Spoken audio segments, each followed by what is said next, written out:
It's 5 o'clock somewhere. Time for the Security Cocktail Hour. I'm Joe, representing North Jersey. I'm Adam Roth, representing Staten Island.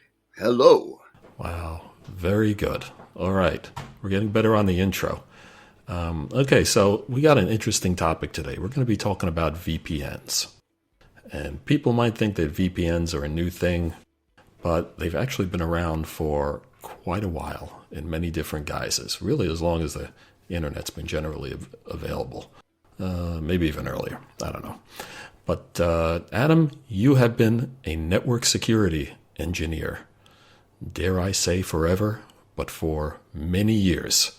I would say 20 plus. Is that accurate? Joe, I don't appreciate you dating me. I'm not a dinosaur. Though I probably it's a compliment. I'm trying to say you've been doing this for a long time. You're experienced. Yeah, I think I've been doing it for a long time. Yes, VPNs have been around quite a while. I mean, I remember even 15 years ago setting up VPN on my phone. Was it 15 years ago? Yeah, I think so. 15 years ago, just so I can be able to get my files in my house when there really wasn't the technology out there where you can put an agent on your home machine and put an agent on your phone or something like that. But yeah, it's been around a while. All right. Well, since you're the expert here, why don't you give everyone a little overview of just what a VPN is and how it works? Oh, wow. So we're going to get a lot of feedback on this because people are always going to have many different opinions. But a VPN is a virtual private network. And the intention for a virtual private network is to create connectivity from the source device to the destination network. And part of that VPN connectivity allows you to encapsulate or to make that information in a way kind of encrypted.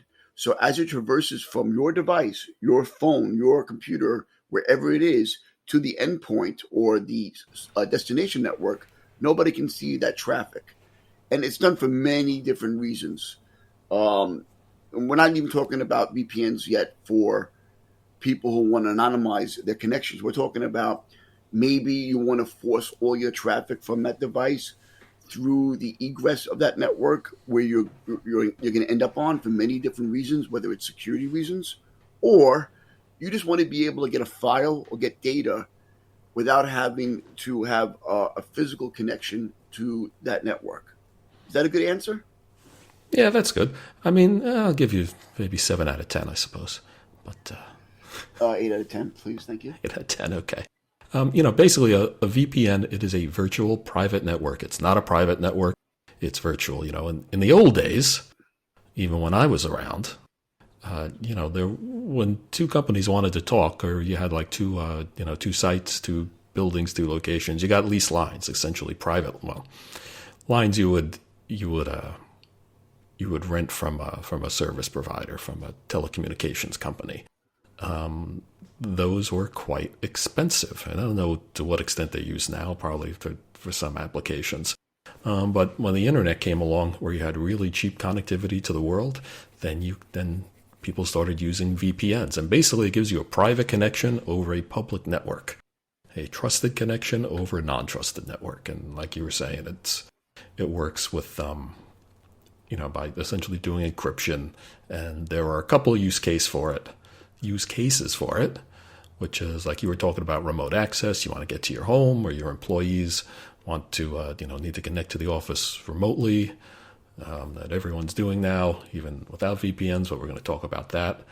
There was also the site-to-site VPNs, again, replacing a lease line. Now they're very popular also to connect to your cloud.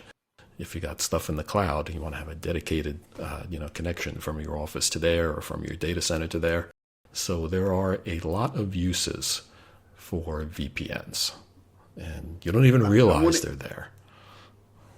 I want to add one other part. More than once, working for an organization, I was asked to implement VPN over a lease line.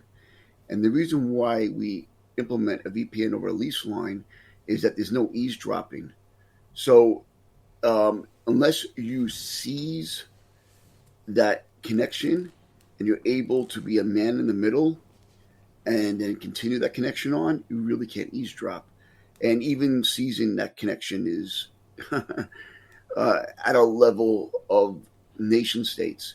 But so if you have an organization located in Florida and you have an organization located in Massachusetts and you're leasing an MPLS or any other line, you still might want to implement a VPN so the carrier does not have the access to that data, especially if it's privileged data that you're really concerned about.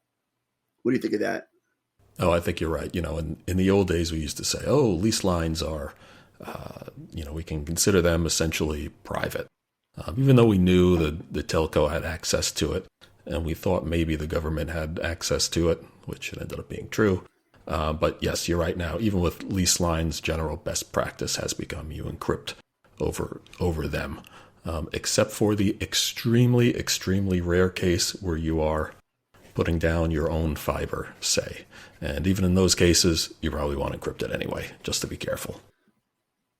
So, Yeah, there's a rumor that U.S. and Russian submarines go to the bottom of the ocean and are able to, and I know people are going to challenge this, but are able to intercept fiber communications by scraping the fiber and being able to look at the refraction or the generation of light. I can find the article and we can post it with this episode. But just the main thing is security and layers. You want to implement a VPN wherever possible, especially when you're concerned about your data. right. Well, remember, that's another case where it's like, it sounds very, very Cold War, very James Bond to say, oh, we're going to send a submarine down and scrape the fiber and refract the light, which has been demonstrated and is done. But it ends up, it's a lot easier to just get the telco to give you all the data, which, It's true.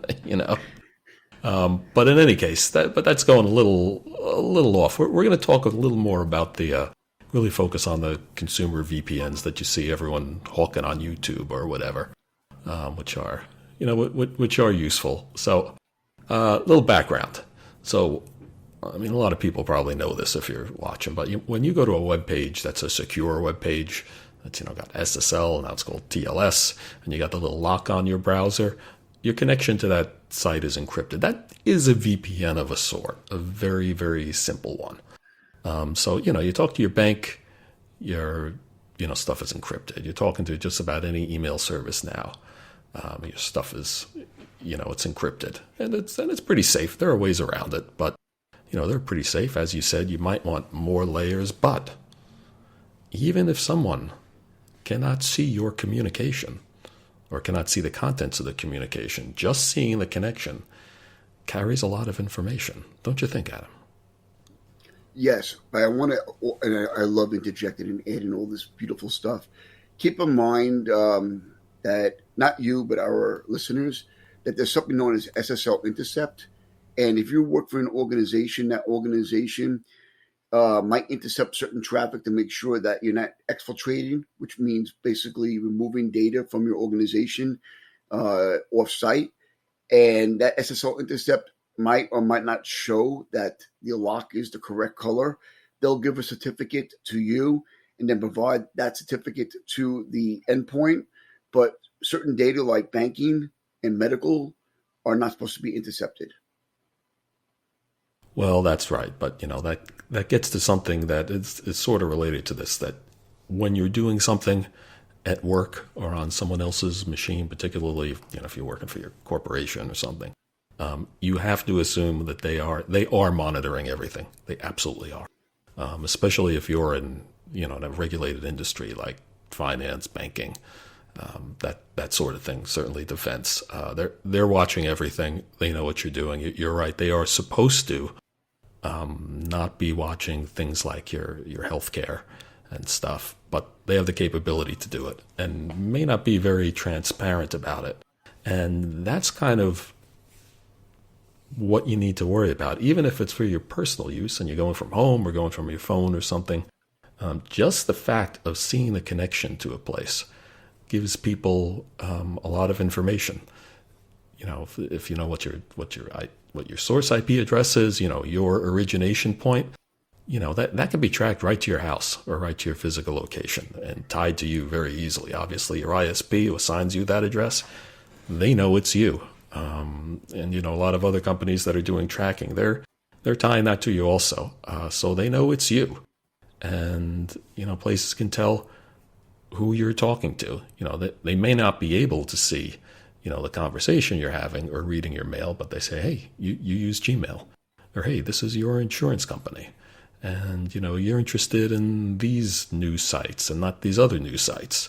Maybe here are the things that you like. That is a tremendous amount of information, and we can pretty much guarantee you at this point that all of that is being hoovered up and being sold by your ISP, and whoever you're talking to on the other end, they're keeping track of all that stuff too.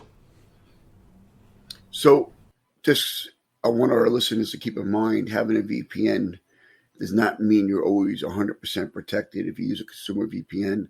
As a matter of fact, one of our friends, which is part of a well-known incident response company, was working an investigation where that VPN user, it's actually posted in the public, but I don't want to start naming names. And the VPN user, please don't name I'm not names. naming names. That VPN user, that perpetrator, somehow or another had a loss of connectivity with that VPN provider. And that one moment revealed their actual IP address.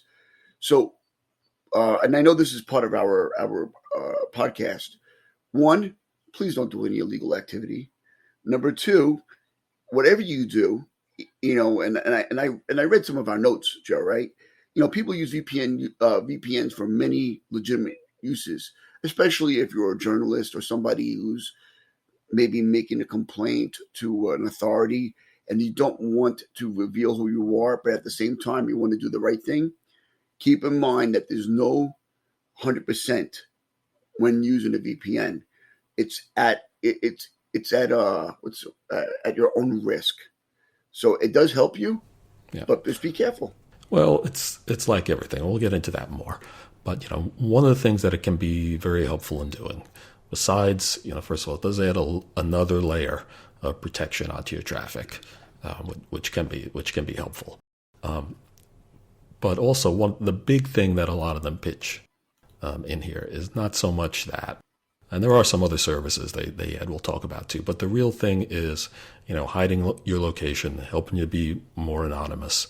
Hide your browsing patterns and things like that. And there are a number of reasons why you may want to do that, and not all of them are obvious. The one thing is, we talked about some people, I must admit, like myself, am not phenomenally thrilled about the idea of our ISPs and others we're buying service from, basically collecting everything we do and and selling that.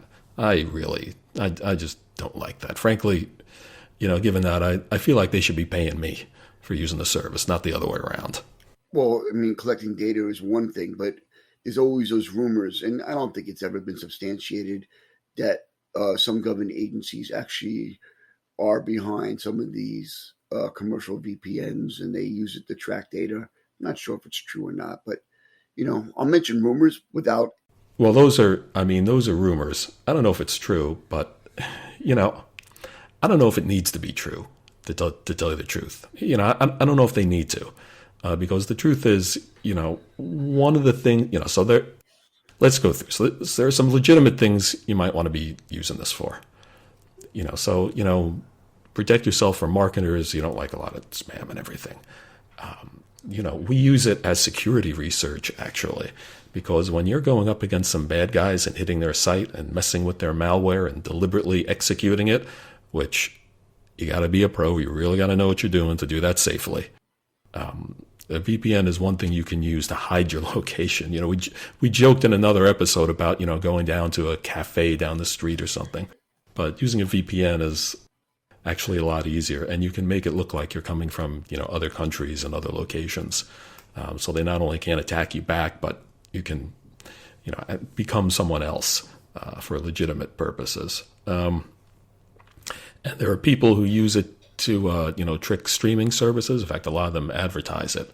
Like Netflix or something. If it's not available in your country, or certain things aren't available into your country, or in your country, it makes you look like you're somewhere else. That's a little questionable, depending on what the laws are. We don't necessarily condone that, but you got to understand your laws and everything. But the other thing that's a very big thing, that's actually a big issue and very important, is there are people who use it really in almost a life and death kind of way, or when there are really serious stakes.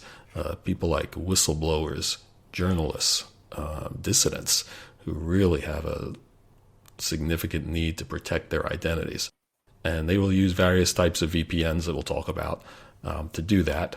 A few things: you need to make sure you're picking the right one, that it's trustworthy, and it's not the only thing you need to do. Don't think a VPN does not make you invincible. But there are people who count on that level of anonymity to protect themselves. Now, all that said, if you're going to be a whistleblower or a journalist or whatever, there are rules around doing that correctly and doing it in a way that protects yourself, that you want to follow. Because, and the other thing we get to is, if you're trying to do something illegal and hide it, please don't. First of all, also, it's not going to work. Particularly in the U.S., the government will figure out who you are. You cannot beat law enforcement. You cannot beat intelligence agencies. You think you can? Don't think again. Put it that way. Well, and that brings up another interesting point. Unfortunately, a kid, I say, or young adult, was in Israel making really bad phone calls within the U.S. And not only did the U.S. government, but the Israeli government was able to track him, even though he was anonymized in his traffic. So that goes to prove the fact that, if you do something and it's a life safety issue, they're going to do whatever they can to pursue and leave. I guess stop the risk of you creating that terrorist actions. It's considered a terrorist action when you threaten people, so it's not good to do.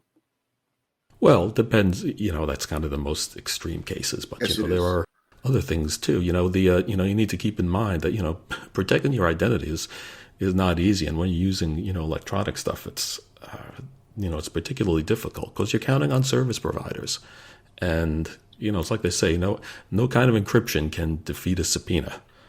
And you need to look. A lot of VPN providers will say, "Oh, we don't, we don't keep logs. We don't do things. We don't track you. We don't record anything." You need to be very, very careful and read. Even if you're concerned about that, read the terms of just what they're providing you, because it's very difficult, particularly in this country, for a company to say no to law enforcement.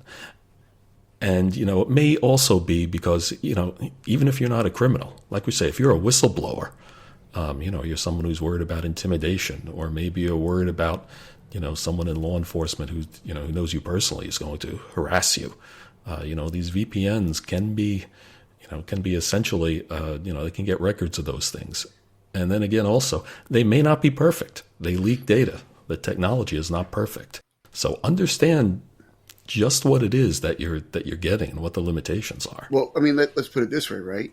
Even if your IP information is 100% anonymized and you're using a browser and you're connecting to a site, who's to say those cookies or other personal identifiable information within your browser is not going to be, or is going to be passed to the destination that you're connecting to?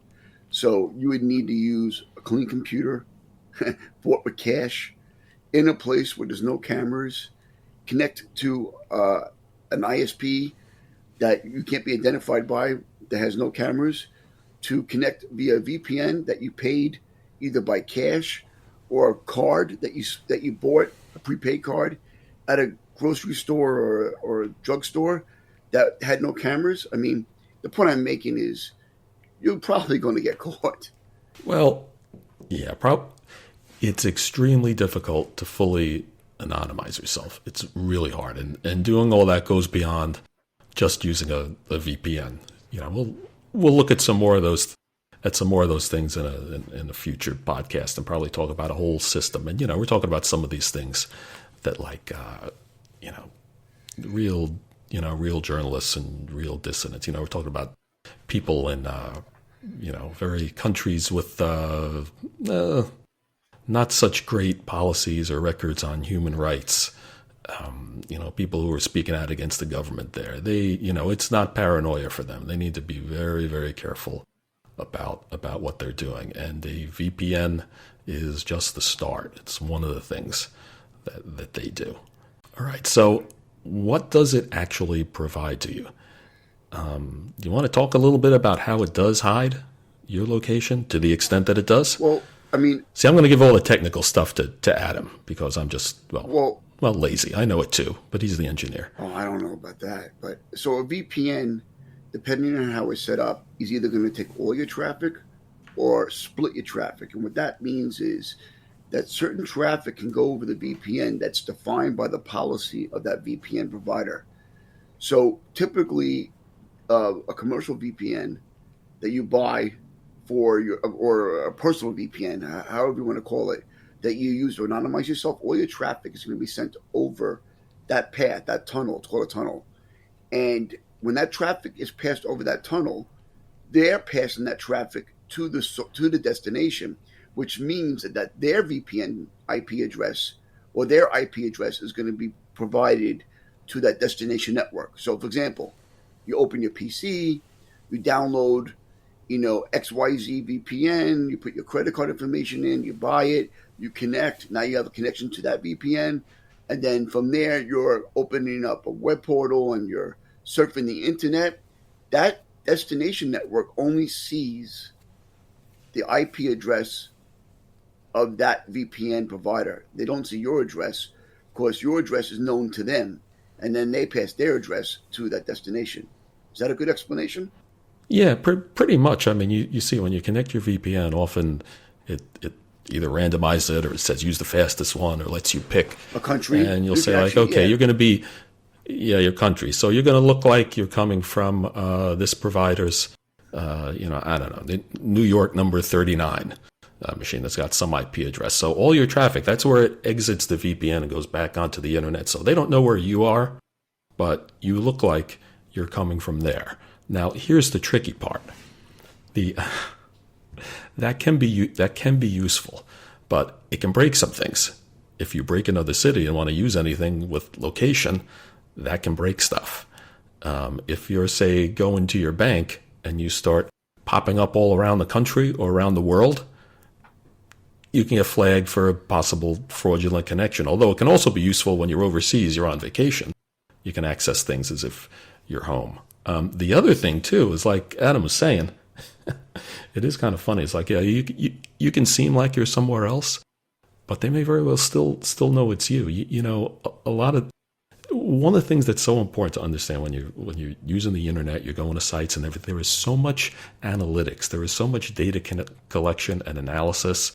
Like you go to, first of all, if you read if you go and you read your mail, like you connect to your Gmail account, it's like, well, they obviously know it's you. And, and now Google knows too. You go from a VPN node, they're like, oh, you're using NordVPN or Proton. They're gonna figure that out virtually instantly. You're not fooling them that much. They know these things. And if you keep using it, unless you keep changing it and popping it around, the sites are gonna know. And it's a bit of a cat and mouse game that they're still figuring these things out and how to track you with it. Yeah, I mean, there's only... So the benefit is it's certainly not absolute anything you get. There are specific use cases, I'm throwing that term out, and I'm sure you're going to define it, where you would use a VPN anonymizer. Yeah, sorry, but for everyone, use case is the technical term for something you want to do, basically, right? So, sometimes when you're using the VPN, you don't really care that they know you. You just don't want that organization to collect your data. So what do I mean by that, right? I don't remember how many years ago there was a law passed that that the ISPs can mine or look into your DNS traffic to provide certain things to you. So if you're looking for certain sites, and it doesn't have to be nefarious, right? It could be anything. It could be that you're looking at sites for vacations, but you don't want your ISP to always know what you're surfing. You would use a VPN. Now you have to hope or assume, but don't assume that the VPN provider is not mining your traffic either. They might anonymize your traffic also, just to collect statistics. Like we had 4,533 people visit nyc.gov. They might do that. They might not put your name in there, but they might collect your data. But there are reasons why you might want to anonymize your IP or pass your traffic through your ISP. And again, it does not have to be something that you're doing where you're trying to protect yourself as much as you don't want to give your surfing data to your ISP. They can put two and two together and then start sending you targeted information and emails. You don't want to give it to your ISP. Another thing too is, remember, you're not always using your ISP. VPN is really useful if you're using public Wi-Fi, like if you're in a Starbucks or a cafe or at the airport or something, or a hotel. There are a lot of people sniffing for stuff, and especially, I know I'm always talking about hotels. Hotel networks are cesspools. They really, stuff is being tracked, and do you want some bad guys figuring out, hey, such and such, he's going to the site, whatever. Maybe there's a honeypot. You're being tricked to go to a site, and they say this person is in a hotel. That means he's not home. Or maybe I can help, or maybe this can be used to scam him. Or, there may be attacks there that the security on the network is not so good. A VPN will protect you, give you more protection in those cases. Exactly. So it's very useful for traveling for that. I like them a lot for traveling. I'm often very uncomfortable these days connecting to public Wi-Fi, knowing what can be done with it. So and that's a really good point, right? Some machines out of the box have certain ports open on your PC or laptop. It might be 445, which is SMB. SMB is your shares. So if you have a public share on your machine and you put data in there, unbeknownst to you, like you're saving it to a share where you have your medical records. I don't know why you did it. You did it by mistake. But you go to a hotel or to an airport Wi-Fi, people could be scanning for 445, which is that port where you can get that data. They find your machine. They connect to your machine. They don't have to authenticate. And then they grab your data. And now your data is in somebody else's hands. So VPNs will protect your ports. People can do certain things to your machine. Well, VPNs will help with that. But, you shouldn't have exposed ports or things that aren't protected correctly. And I don't want anyone to think, oh, just get a VPN, I'm good. Like, no, if you got some bad things like some remote services that are constantly getting scanned, that have a lot of vulnerabilities, it's like, don't worry about the VPN. Just turn that stuff off to begin with. Joe, do you think everybody at home, and I know you're going to say yes, I shouldn't say, but do you think everybody at home does not take their PC and plug it into their ISP's router, and they all have a Linksys or some other kind of wireless firewall? There are people who connect their PCs directly into the provider's modem, which exposes all their ports. Now, I'm not saying that every port is open. You can have no ports open, and then keyword, 0 day, and then somebody's scanning the internet and finds your PC. And then I'm not saying that you're really going to be part of a vulnerable 0 day, but somebody could write a mass script to do this, and now they're accessing your shares because they know a vulnerability. Is that possible, Joe? I'm guessing yes. Of course it is. You need to look. You need to practice. Do good practices, regardless, and be a little careful. Actually, a lot of these things. It seems like a theme we keep coming up with over and over again is you need to have some understanding of what's going on. Like, gee, what is on your PC? And you do it. It's like, with these VPNs or any other service you get, they promise you all this stuff. But, I encourage people to be, almost as paranoid as me, I suppose. and, look into it and see exactly what it is that you're getting. What does this thing actually do, and how does it work? A lot of sites, especially for security products now, they figured out how to sell security stuff by putting nice, they have those nice templates. Everything is, looks like a slick marketing site. It's so cool. It's so easy. Well, you still got to understand, to drive a car, you got to understand some basic physics. Are you exposing your data to the threat actors and the malicious people on the internet?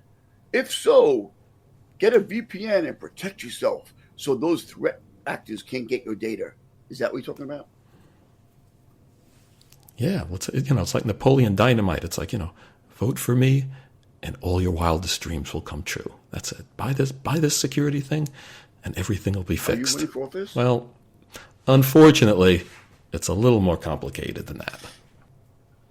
Another nice thing with the VPNs, now, after I've been knocking them, I'll say they do provide some other things that are useful. Like they typically will include some extra capabilities like malware blockers and adware blockers and tracking blockers and stuff like that. So if you're into that stuff, that's very good.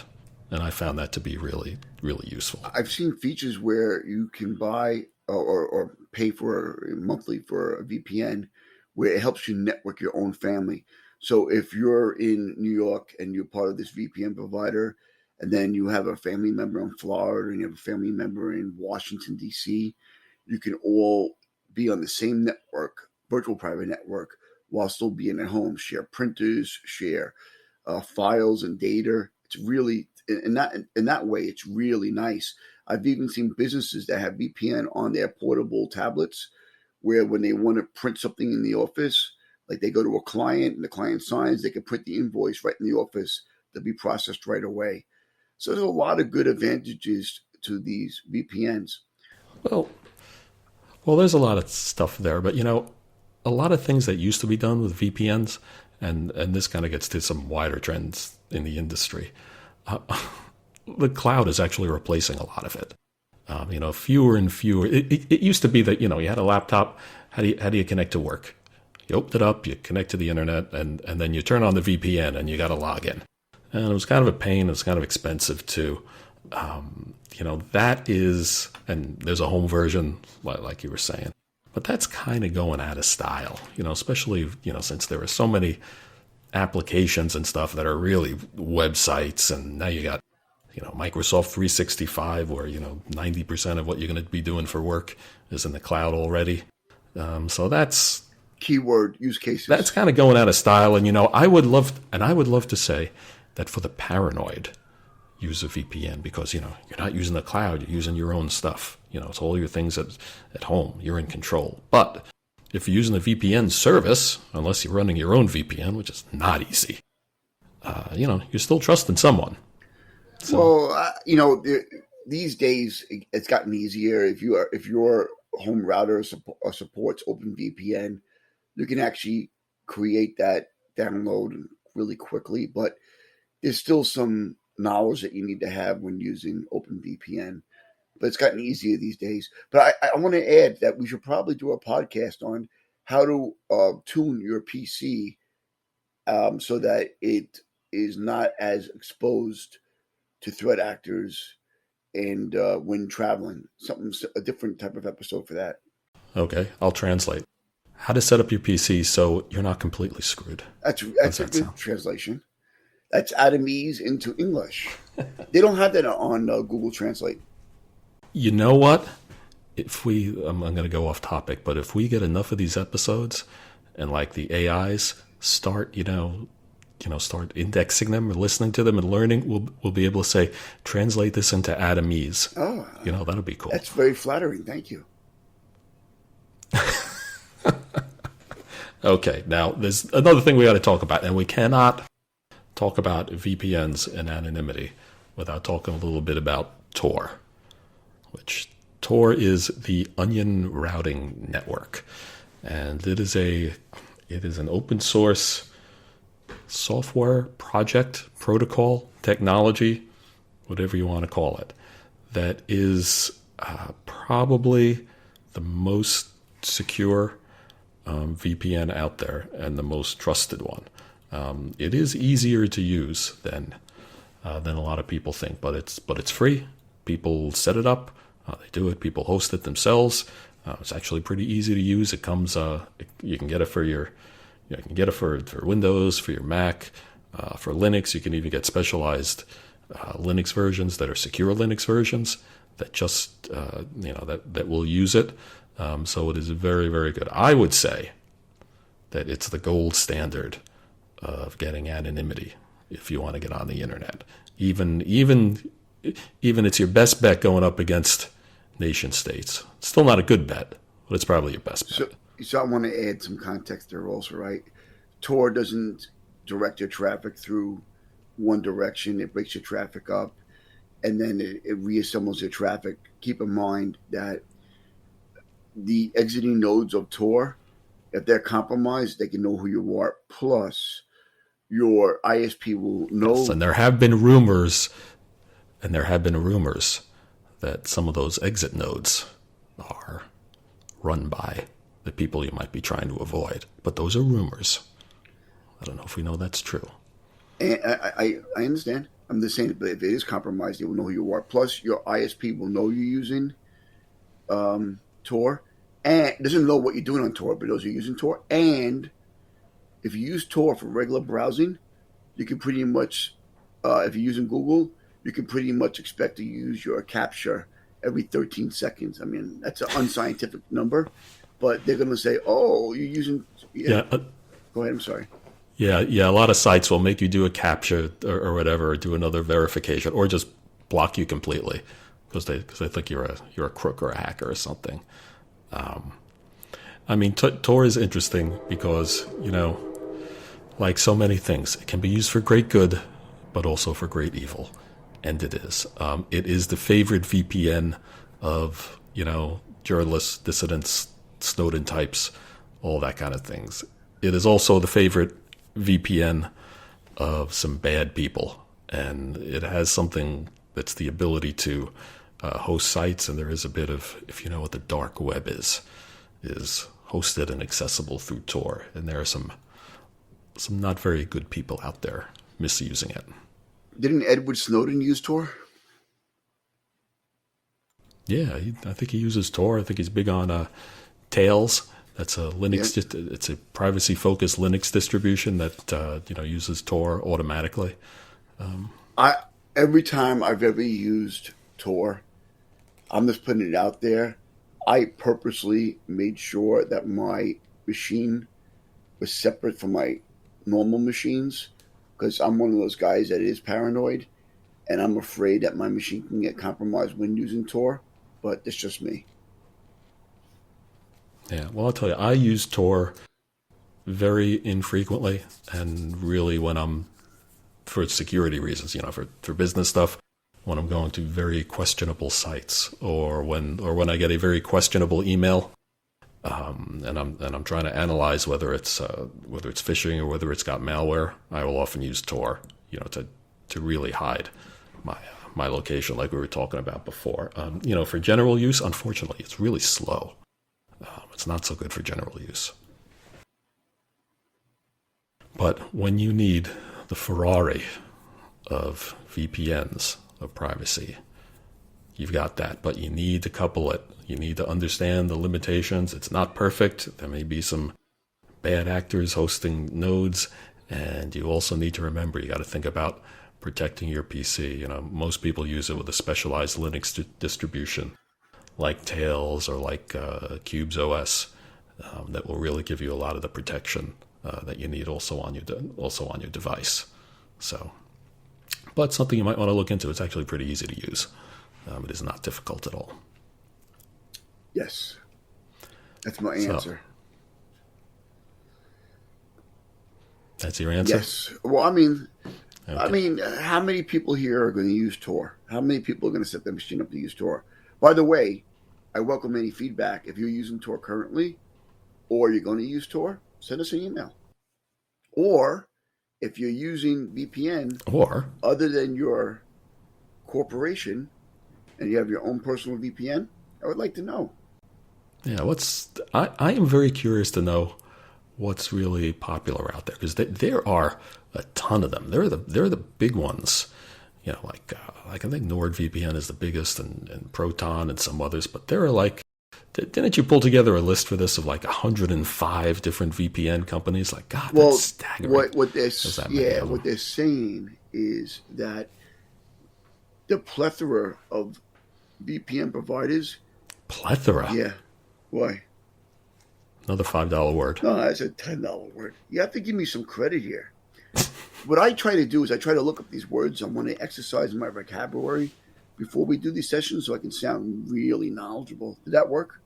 I didn't realize that. I guess you're very fluid. I didn't realize you had a list of big words that every time you say one, are you like crossing off saying, okay, I use that one? Well, that's very impressive. You never know when you're going to enter into a spelling bee. I'll probably lose to a fifth grader, but it's fine. Yeah, probably. What they're saying is 105 of the VPNs out there are run just by 24 companies. Is that right? So these things are all just, I guess, white labeled? Do they market them as different stuff, but they're really all just 24 companies? That's what they're saying. Well, that's interesting. Almost a third of the popular mobile-only VPNs are actually Chinese, according to this article. Can you imagine that? Oh, a Chinese VPN. Wow. Think about if you want to use that. Well, not that there's anything. If you're wrong using with TikTok, that. you don't have to worry. You already gave your data, right? That's right. You're giving them. Well, that is very true. You're giving them your data directly. So don't worry about it. But like they're saying that a lot of these VPNs are all run by the same companies. They just have, labeling for different geographical areas, and they target certain organizations or people that would want to use it based on the keywords within their advertisements. Yeah. Well, that's not necessarily a problem if, a company is just for different regions or whatever, has different brand names, or maybe they're, adapting the product a little bit. That's not much of a big deal. I think it's much more important to say, okay, these companies, who are they for real? Who's really behind them? Who are their investors, maybe even? Track down their shell companies. Who knows? Let's get extra tinfoil hat. By the way, you don't need to purchase VPN or use Tor to anonymize yourself per se. There are free VPN SSL connections you can use. What I mean by that is you can go, if you Google like VPN, let me do that right now. VPN anonymizer. There are sites that you can actually, it opens up a window within a window, and you can surf the internet without having to pay. But you don't get a lot of features. They're hoping to get you by the extended features. Yeah, that's true. Or, Adam, whether you realize it or not, there's a little box under your desk. That's my server. I just use yours when I got to do something dodgy. That's fine. That's okay with that. Because I route the traffic through your ISP. Oh, are you? No, we don't sit here hacking each other while we do these podcasts. No, we don't. Would be kind of funny, though, if it ended up we were just going in circles around each other. All right. So this has been interesting. Another topic we can talk about for hours, and it gets into some heavy-duty stuff. But we are hitting time. So last call. Your final thoughts. Last call. I mean, with great power comes great responsibility. I think that was Spider-Man, or in that movie Spider-Man. It was Spider-Man's uncle. Yeah, that's what I was going to get at. Just be careful. VPNs have its purpose, but you have to keep in mind, as long as you don't really do anything bad with the VPN, there's nothing to worry about. You're just protecting yourself from additional scrutiny if you're filing complaints and certain things like that. But yeah, well, no. Go ahead. I was going to say, well, know what you're getting. Know the limitations, because, not only do you not want to get a nasty surprise when you find out that something wasn't doing what you thought it was, but also if you're paying money for something, you should know what you're getting. Make sure it's makes sense to And you. that's exactly also the point I'm going to bring up again. You're not completely anonymized because if you're buying the VPN, you're paying for a credit card most likely in your name. If you're buying the VPN and you're connecting to certain sites and you're using sites that you normally would use, they know who you are because the the IP is put within that portal. So VPNs have a very specific purpose, or should have a specific use case of why you want to use a VPN. Not because it's cool, not because it makes you feel like James Bond, or I guess Jane Bond. There is no Jane Bond, right? Or not because you think you're being 100% protected. Know why you're doing it before you're doing it. That's right. Although I must admit, I do use it because it's cool. But I'm security. I got to tell people I use nobody's it. as cool We as need some you. cred. You know that. Yeah, I wish. All right. That's all we got time for today.